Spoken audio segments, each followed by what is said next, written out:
Yeah.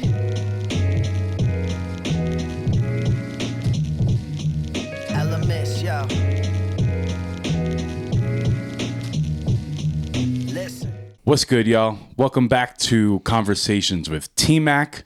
Got another dope hip-hop conversation coming your way right now. We got a producer in the building. Yeah. He goes by the name of ELIMENCE, producer MC. And he's in the building. We're here to talk about him and his art. What's going on? Peace. Thank you for having me. I appreciate it. Of course, man. Of course. You got the NY hat on. So, Yeah. we got to bring it up. From New York, right? Yeah. I was born in Brooklyn, raised in Long Island. Okay. What part of Long Island? So I went to high school in Selden, Coram, Gordon Heights, all over there. Okay. All right. Yeah. So I grew up in Patchogue. Pretty freaking close. Yeah, exit 64 on the LIE. Yeah, I'm 63, I think, Yeah, man. That's yeah. really funny. That's Yeah. really funny. So how did you end up out here in Colorado? My brother got stationed out here, and I was getting in trouble for something, and I came out here to hang out, and I just never left. And then my brother's gone. He's been to different parts, and I just stood. You know what I mean? Okay. I like it here. Around what year was that, you'd say? 2009. 2009. Yeah. Okay. Yeah. All right. So that's like right when I graduated high school, 09. What were you doing music before you came out here? Yeah. I've been doing music since, I guess my whole life has been a culmination of doing music. As far as like when I listen to hip hop, what I realized is I was studying. But when I actively started doing it, I was 16. My guidance counselor in high school was like, hey, you keep cutting class, you're not getting any credits. You need credits to graduate on time. And she was like, there's this program in BOCES that does audio production where you learn how to make music and do studio equipment. So I went in there and I just learned how to like set up mics and mixing boards, and cats were rapping in there and making beats, and I kind of just picked it up from there. That's pretty awesome. I actually did the night program of BOCES music production at one point. Nice. Yeah, that's when I first started like dabbling and getting into it. So I mentioned you are producer MC. So what came first? Was it the music production? Were you writing before that? How did it all I sort was of a start? rapper first, yeah. Okay. And then like in BOCES, I met a lot of producers, and then I kind of learned how to make beats a little bit because cats had the hacked version of Fruity Loops. Yeah. There was an MPC in Like there. version of all this stuff. Yeah, all yeah, the different yeah. DAWs. And it took a couple years, but then I just decided to make beats for myself. Okay. Bought an MPC and went down that rabbit hole. So you talked about music sort of being something throughout your whole life, right? Yeah. Talk about, bring us back to the beginning. What was like some early music memories that might have like influenced you to sort of, do what you're doing now? I always say it draws back to my family. They're Puerto Rican, and my mom, she likes to play music really loud and clean the house. So like rhythm has always been prevalent in my life. And just my mom dancing with a mop to salsa music or merengue music or some of the old soul she was listening to. It's just been in there. Then she bought me my first tape, Criss Cross, because she liked that song and I liked it, and she bought it for me when I was a little kid. And then I just started to consume hip hop like on my own. And what it was is what I learned is that I was studying. I didn't know what I was doing, but I thought Big Pun's verses were dope. So I was listening close and I was writing them down in a book. Like, how's he doing that? Yeah. You know what I mean? For genius. Yeah. And you could just pull up the lyrics, right? Yeah, there was a website called ola.com. It was Original Hip Hop Lyrics Archive. Oh, okay. And I used to just read it before I thought about rapping. So I was just like kind of forming the craft a little bit in my head prior to actually deciding to rap. Who are some other influences and people that you were listening to at that time and studying at that time? Nas is, I guess, my first one, because I just thought just his word choice, his diction, and how he would just take you to other places was Nas. But my personal favorite is Prodigy and Mobb Deep. Yeah, I think Prodigy is probably the most influential, because it's not only like just rap. And when you're a teenager, you start to like search for some sort of identity. You know what I mean? And like, especially like growing up on Long Island, people think Long Island is soft. It's not. So you got to like fit in a little bit. And I felt like just the way Prodigy used to come off, like he just didn't give a damn. He didn't give a fuck about this. He had attitude. I like tried to acquire that bravado just to navigate social settings. Interesting. And yeah, and I learned that throughout when I started to write. I was like, no, a lot of that is influence inside of me. I was listening to him on the way up, and he was like, I rap like no one out there could fuck with me. And I'm like, that's exactly how I rap. Like, you know what I mean? Yeah.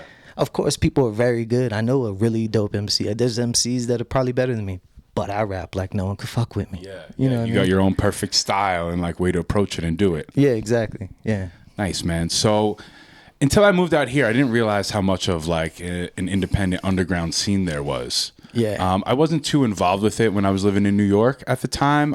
You know, I just sort of was doing my own sort of studying and writing and producing in the bedroom a little bit, trying to, you know, find myself, if you will, right? Right. So for you, did you experience any of the music scene on Long Island, or do you think it really wasn't as strong and as much as like a culture as it is out here? I think it's really prevalent on Long Island, but at the time, I was like 16, 17. I moved out here when I was 23. Yeah. So I was trying to do certain things, but it's when I moved out here, I stood quiet for a little while. And I came outside. I came outside as a producer to people. And I feel like I've been more ingrained in the scene here than in New York. I was surprised by how many venues there are, different beats and ciphers. Like, you know, I never lived in a place. I never really lived too close to a city. You know, hopping on the LIRR don't take too long to get to the city. Right. But it's not like I was going there to see like some cipher, you know what I mean, at the time. I really wasn't tapped in or probably cared for that music at the time, to be honest. I used to do the New Yorican Poets Cafe, though. Okay, yeah. The open mic. So I used to take the train in there and just do it, and I would rap. And there's a poet named Lemon. He's kind of famous. He came up to me one day and was like, yo, you're dope. You're dope. And I didn't know who he was until I seen him on HBO one day. And I was like, yo, that guy came up to me one time and told me I was dope. Like, so, but that's all like really I was doing out there until I moved out here. I do remember there was one place in Amityville, one venue in Amityville where like some bedroom, you know, rappers and musicians that I knew at the time, they would be able to perform there. I forget the name of it, but I'm pretty sure it's closed down now. But man, being out here, I got exposed to a lot of different stuff in the independent scene. It's really strong out here. Right. Let's talk about sort of your production style now. All right. So, you know, you've been producing for a while. I'm sure it's evolved over time. Right. How would you describe your style? I just base it in the tradition of the stuff I like to listen to. Like when I started to learn how to make beats, I'm like, oh, this is what they do. They take the record, they sample it. This is how and then you go down the wormhole of figuring out how did Pete Rock do that, or how did Havoc do that, or how did Q-Tip do that. So it's generally like based in boom bap. People say like, oh, you sound boom bap, but more jazzy. Like, you know, I don't know. I just do what. There are like certain songs I think are good reference points that I have to identify my sound. One of them is Prodigy's Power Rap. I always say like, that is the sound that I want to make with music. Yeah, I would just say like just the traditional boom bap, or people call it lo-fi nowadays. Lo-fi, yeah. That's another way to describe it, I guess. Yeah, so. But I wouldn't say all your music is like that. You definitely have some like aggression to it, and, you know, letting people like, you know, inside your mind, and, you know, letting them know what you think for sure. Right. You're definitely MC. You're definitely spitting. Yeah, I appreciate it. I appreciate that. Let's talk about your process. Okay. So, you know, you're definitely sampling heavy. Do you always like to start with the sample? You sort of vibing out, digging through records. How do you you know, what's your like sort of start to finish process? So I'm a father now, and time is very important. So I can't waste time anymore, like just sitting down. So I start with drums first. If the drums are hitting by itself, then we have a beat. Okay. Whatever sample I lay on top of it, as long as I know it's dope or in tune, we go from there. Find a way to fit it. Yeah. Okay. So I go with the drums first just because I know. And if it isn't working, I just turn it off. But I start with the drums because that's the basis of this sound. You know what I mean? Is the knock, the head nod. Okay. You know what I mean? So drums first. I like the patterns, man. Definitely got some good patterns and like vibes, and you know, you're able to flow in them in your own unique way.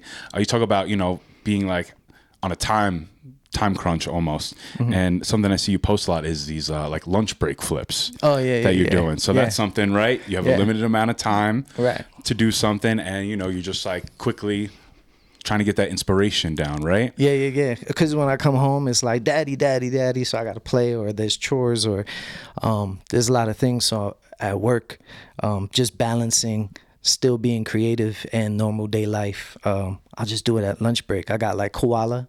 It's Deals Makes Beats, kind of like I was watching him do it, and I was like, man, I could do that. Not what he does, but like I could use that app.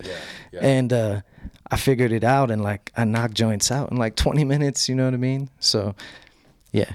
I mean, the workflow with like technology like that is game changing, right? Yeah. You could be anywhere and pull up your phone or have your iPad, like however you use it, and you know, be able to make a beat in 20 minutes or something like that. Right. Talk about like from when you first started, you know, it was sort of running more into the digital age, but you being a classical guy, I feel like, you know, you were trying to use all the analog equipment, and you know, that's what you learned at BOCES, how to really plug all the stuff in, right? Yeah, talk about like evolution of technology and being able to make a beat so quickly now. Is it good? Is it bad? Is it both? I think it's beautiful. I used to I was a little bit of the elitist, like it can only be on an MPC or SP1200. Have to do it have to rip a vinyl, right? It has to be a rip a vinyl. Yeah. But when you start creating to publish music, and you start looking at the people you look up to as a reference point, the output, for example, like Alchemist's output, I'm like, he's on it. Like you know what I mean? Every single time he's not wasting any time. So I have to figure out a way to streamline everything I'm doing. You know what I mean? And I think the applications are great. You know what I mean? Screen record a sample of YouTube if you have to. Or I still like to listen to records and dig through the records, you know. But the fact that I can do it on my phone and still be very effective. So high quality too. Yeah, because rap music, some people say it's like low-hanging fruit as far as figuring it out. But my formula is very basic. Like, you know what I'm saying? There's some drums. You get like 4-bar, 8-bar loops of drums. Lay a sample down. I'm not like George Lucas symphony, like, you know what I'm saying? I don't, you know, I'm doing something very easy and simple in the grand schemes of like production. Like when you listen to EDM and these guys are doing all sorts of Ableton rigs, and I'm just doing a basic 8-bar loop. You know? Keep it simple, stupid, right? Yeah. Keep it simple, stupid. Someone told me that a long time ago. Yeah. That's interesting. Yeah, I mean, I like that approach. I enjoy your music a lot. Like, appreciate it. You know, it has that classic vibe, the boom bap-ish to it. But you know, you everybody really does it in their own way. A lot of people, you know, they definitely have influences, and you know, we took out like the Pete Rock and Jay Dilla here. You know, definitely hear those guys in your sound a little bit, but you do it in your own way, and it's dope, man. Appreciate it. The first time I saw you was probably at Beats Bodega or Mutiny Cypher. Yeah, so first heard your style there, and then I saw you rapping on the mic too. So hey, master of both crafts here, doing his thing. It. So be on the lookout for, you know, what else is to come. Before we get off this equipment topic, what is your favorite piece of equipment? The MPC. Any MPC. Mm-hmm. I like, you know, before the newer ones came out where they like basically shoved the iPad in it, you know, I could just sit in front of any MPC. And like, I'm like, it's just in a different window, you know, what it is out. Because once you figure out what you do creatively and production wise, everything else doesn't really matter. You know what you need to look for. It could be like, oh, well, I'm trying to delay this sample. So where's the 16 level at? Yeah. And a different software might call it something different. But you just, that's what I'm doing. Just figure out what it is. Yeah, you know what I'm saying? So, but it's the MPC. Nice, dude. I used to watch Rhythm Roulette a lot. Yeah. And watching Large Professor use the MPC was like, I don't know. That's like a beautiful like piece of art that he put together. Ninth Wonders is really good too. Ninth Wonder too, yeah. That one was a good Rhythm Roulette. I was like, man, You know what I mean? Like, it makes me go, like, let me go get 3 records. Try that out. Yeah, exactly. Yeah, man. That's pretty much how I started dabbling with some production, like just seeing them do it and, learning how the music actually came together. It was really interesting, but, all through YouTube and Rhythm Roulette. So it's cool, like, what technology is doing and, just more people getting exposed to it and having the opportunity to make music and express themselves. Right, exactly. So we talked about your influences a little bit. How'd you come to the name Elements?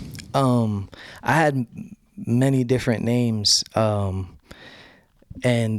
I think it was still in Long Island. When I decided that I was gonna make beats, I was like, I need a producer name, Elements is more of a producer name to me. Okay. And I don't know how or why I thought Elements, but it's actually like people are like, oh, Elements, and it's like, yeah, the elements, whatever, or elements of hip hop, but it's like L in Spanish, the, and then immense, the great elements. That's like how I tied it all together. Yeah, I don't know, it was just, I was like 21, 20, something like that, long time ago. Just thought of that idea, and that's been the producer name. And I've kind of wanted to kill it a couple times, and people are like, no, that's your brand, that's it. You know what I mean? You like your elements. And I was like, all right. So the blue and orange logo, right? Like the Mets. Right, exactly. Yeah, exactly. Nice, dude. What are some of your goals in music? Do you have any specific goals or like things you're trying to do in life or in music or in life in general? I want to get to a point where I could push off and allow it to supplement my life. People are like, I'm trying to be platinum, or, I mean, yeah, cool. But if I can live my normal, modest, working class life and music fuel that, you know what I mean? Just find out what is your minimum dollar amount you need to survive, and using music to generate that income. Essentially, that's what it is. Because it's an art form for me, and it's a creative outlet. It's therapy, and it would be wonderful to allow that to be a form of income. You know what I mean? Yeah, being able to sustain yourself off music, like that's a dream, right? Yeah, exactly. That's amazing, man. That's cool. That's cool. So you talked about in a recent post about it being a very busy start to the year, right? And hopefully that things will slow down a little bit. We talked about we tried to set this interview up a couple of times, had to push it back, but it's all about timing, right? Yeah. So can you talk about sort of what's been going on to start this year for you? Yeah, I was going through the process of buying a home, and that takes a lot of time and energy. I purchased a home this year, and in the beginning of the year, I kind of set the clock to do it in mid-December, and I was looking at homes and picking homes and looking at, then filing paperwork and then looking at my whole life, you know what I mean, to like approve of this mortgage loan. And I'm officially like have the keys. I have my house, which allows me to feel free to create, and things are settling down now with that hecticness of moving and going back and forth, and with a toddler running around. And now I can sit down again at a desk with my MPC, write rhymes or record some verses instead of lunch break beats. You know what I mean? Yeah. What's your creative space like, man? I just got a MacBook, an MPC, a couple of like outboard gear things that amplify the sound or do certain things to the sound that kind of DJ Prominent calls it the sauce or the flavor that I do, and the mic, my Audio Technica mic. Important piece. Yeah. Nice, dude. Talk about like sort of balancing work, family, music. How do you find your way to do that? Do you have sort of like a daily routine? Every day is a little bit different, but do you try to sort of have a routine or a routine about how you create? Yeah. A routine is actually very imperative, which I don't have implemented. I'm like, well, just lose sleep, whatever. If, you just pivot these things, you come home and, oh, this has to get done now, or that has to get done, or I got to stay later at work, or you just pivot and stay up later, lose sleep. which isn't It's healthy. one way to go about it. Which isn't healthy in the long term, in the long run, and I have to figure out a healthy plan, but also create my creativity so spontaneous. How could you actually like say on Wednesday at to plan 4 it out. p.m. I'm going to you know what if that's not going on? My drives to work, I'm always writing rhymes or thinking of rhymes or listening to samples that I want to flip. Yeah. You know what I mean? Just finding those little moments. Yeah, finding little pockets to be able to, you know, use for later. Yeah. Or I'll just be at work or driving, and I'm like, oh, these words came to me. Reading a lot can help with writing, because I think, you know, when you read like the words on the page, like, yeah, that's the sentence and it's describing the plot, but hey, those two words right there sound really nice together, and then you build off of that. You know. Trying to really find inspiration and pull it from anywhere. Yeah, exactly. Just always be open for it. Yeah. That's that creative mind though, right? Yeah. Like just always trying to like take in and, you know, be ready to output, you know, whatever it is. Yeah, and like my girl, she'd be like, "What are you doing?" I'm like, "Oh, I'm just talking to myself." And it's just like, and then I start writing it down, or I record it in my phone because of the flow. I might not remember the flow, so I'll record it in my phone. Yeah. Having that technology, man, it's good. Yeah, it makes it so easy. That's good, man. That's cool. So something you wrote to me as we were talking about, you know, trying to set up the interview is that real life and art is an intricate balance. Yeah, it is. And that's sort of the conclusion that, you know, we're coming to with this conversation. But can you sort of like elaborate on that a little bit? And I think this sort of leads into like my next question or topic, which was going to be the album Heroes Won't Save You. So I know I kind of threw a lot at you right there, but there was a few videos that you released last year saying, "Oh, upcoming album." Is Right. that out? Have I missed No, it? it's not out. And the turbulence, real life, and you know, having children is a beautiful thing, and sometimes it's like, well, what do you do? Do you like neglect this? You know what I'm saying? I stood home for the first 3 months of my son's life, and experienced that, and I had to put certain things on pause a little bit. But Heroes Won't Save You, it's taking a little while. I have songs, I rewrite verses, or I change the beats. That is something that I'm going to release hopefully this year. But yeah, just balancing out the life, because unfortunately we live in a society where if you want to enjoy things, you have to go to work. And then because my family was taught on get a good job and just stay there. You know what I'm saying? My family didn't teach the next generation what actually money is. Money is actually a tool. You know what I'm saying? When you look at wealthy people, they teach their children how to stay wealthy. They don't teach their children to be workers. But when you come from like a working class family, especially like in New York, and my mother, I was born in New York, but my mother was born in Puerto Rico. Like, all she wants me to do is just make sure I have a good job. You know what I'm saying? Yeah, be secure. Be secure. And that's actually, but that doesn't lead to like overall happiness. You know what I'm saying? So you got to go to work. You got to pay these bills. And essentially that's where my goal for music and as being my creative outlet and a source of income is what I'm trying to do, because I can live my life and have security with music as well. Yeah, so it's balancing. Gotta go have a job.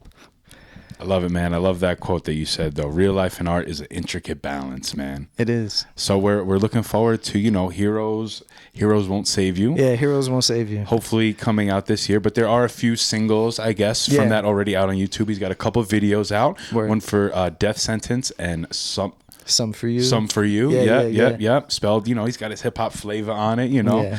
Traditionalist over here a little bit. I like it. Word. Keeping it true to the roots and the essence. Word. So anything else? Like what else is upcoming in 2024 that we should be on the lookout for? So I'm doing the Heroes Won't Save You, and like I mentioned, my brother earlier on, he's been in the military since forever. But this is the latter part of his career, and he was like, yo, I'm buying an MPC. And I was like, yeah, whatever. And he bought one, and it was like 2 months later, I was like, bro, these beats are great. And he's like, really? I was like, yo, you're mad good. So I'm gonna work on an EP with my brother. I have tons of beats to do beat tapes with. I kind of roll with a couple of producer dudes around here in Colorado called Blast Decibel. There's DJ Prominent, IB Hustle, Mr. Reed, but now it's Literacy, Dose, El Sanzo, Tariq Mizan. There's a bunch of us, and we're all doing like a collaborative beat tape kind of thing. Okay. Yeah. Dope. Yeah, I recognize a few of those names and definitely some fire producers. So that's cool. I'm excited to hear and listen to what that would be like. Yeah, I told them I need to hear all their beats first before I put my beats in. He's not gonna submit nothing without hearing what everybody else is bringing first. They're so good. Like Prominence, my OG. Like I've just, and every time he just steps it up, and I'm like, all right, I gotta step it up now. You know what I mean? So it's good competition. That's dope, man. Definitely love to have Prominent on this year. I think it's the year of the producer interviews for me. I did Burroughs, was the first one last month. We got you now, so might be the year of the producer interviews, all right? Yeah. I like talking with producers, man. It's a different side of the music.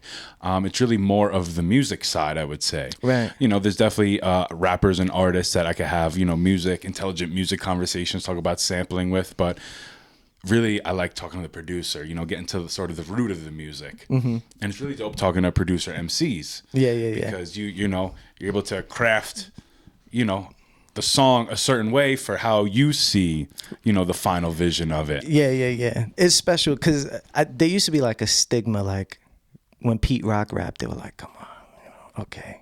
They give him the pass or whatever. But it was like a stigma, like producers don't rap. But like some of the best rappers make beats, and some of the best beat makers can rap their ass off. Like especially like I allude to Alchemist. Alchemist has been around some of the greatest rappers. You don't think he knows how to rap really well. You don't think he knows what a bar is and how to formulate a bar. Like you know what I'm saying? And he's been doing it a lot more recently, and it sounds great. Yeah, I'm not taking away anything from people who just rap, but there's something special about cats who know how to make beats and rhyme, because it's like they can see the full vision of the song. Yeah. You know what I mean? And since they have control of it, they can make the decisions, the executive decisions for the song, without, hey, can you drop the snare on the 8th bar? You know what I mean? Yeah. So yeah. Some of my favorites would be Large Professor, somebody I mentioned earlier. We got Jay Dilla, Pete Rock right here, Q-Tip. Yeah, Tip. Yeah, Tip. Who else? Who are some of your favorites that come to mind? That are producer rappers? Rock Marciano. Rock Marciano is really, really good. Of course, Dilla.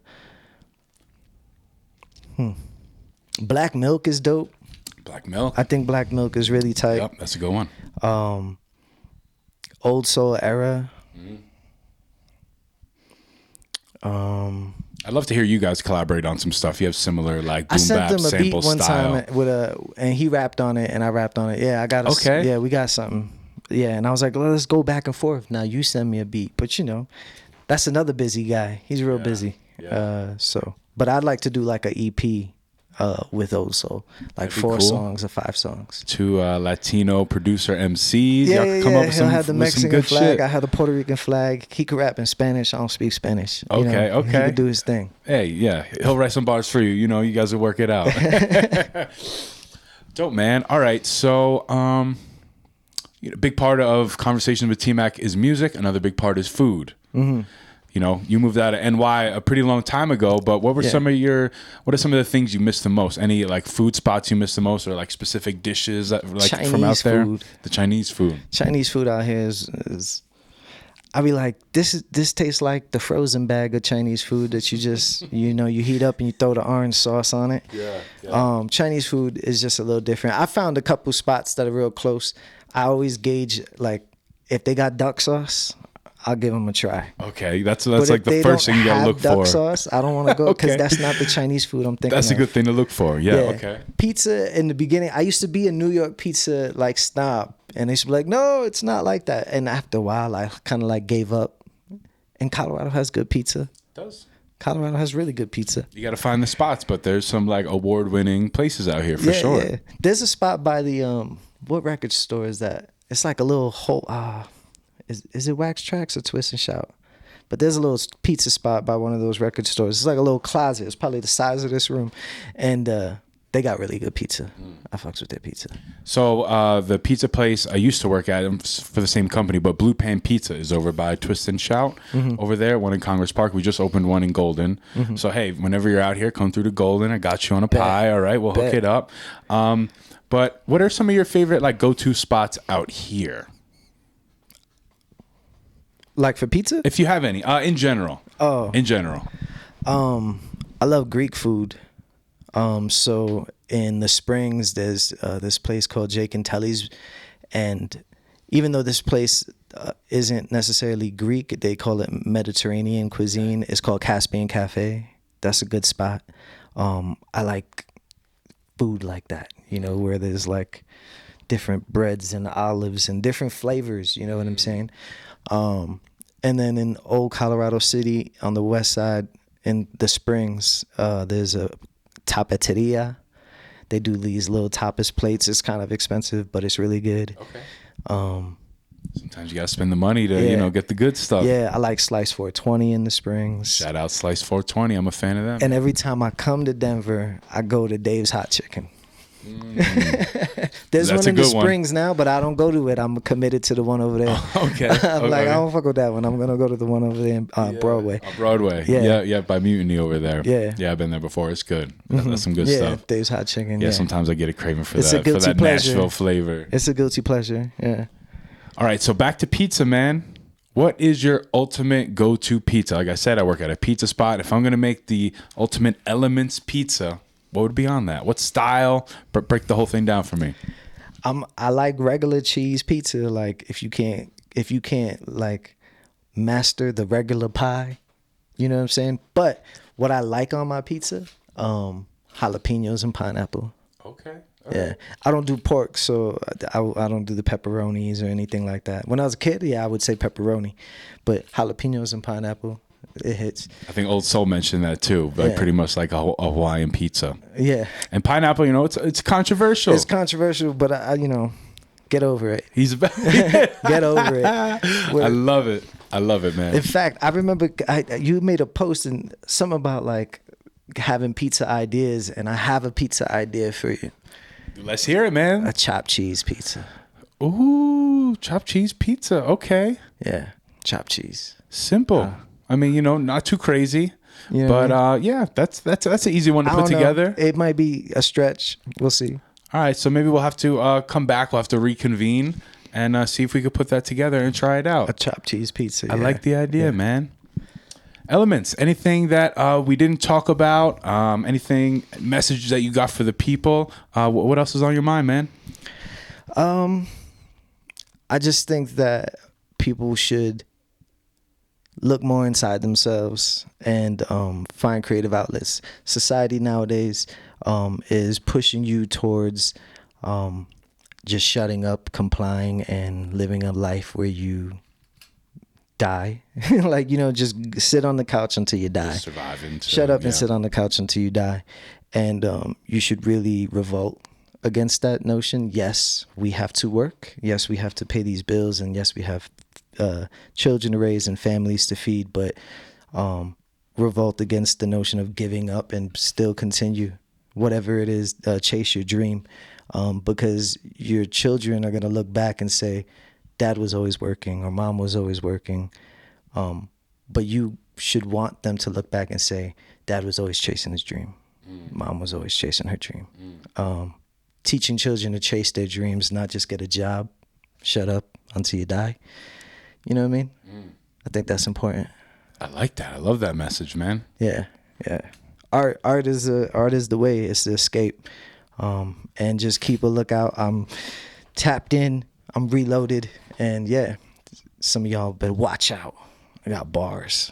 Okay, he's coming. He's coming ready 2024. He's coming in hot. Word. Got a lot of music in the bag, and hopefully we're gonna get to hear some more of it this year. ELIMENCE, thank you so much for coming through, man. This was a dope convo. I'm looking forward to hearing more music and trying that chopped cheese pizza. Chopped cheese pizza. We're gonna have to try that out, man. It might be a thing, you know what I mean? Let's go. Appreciate you. Might start a Word. thing. Yeah. All right, we out. Peace. Peace. Yo, lately it seems people got a problem with me. Gone with the wind or gone with the beat. Wish I was gone in 60 seconds, but I'm cased to the clock in. Clocked out early, time kept stopping. On point with the jazz like John Stockton. A free thinker for the enlightenment, but I'm not locked in. Black free.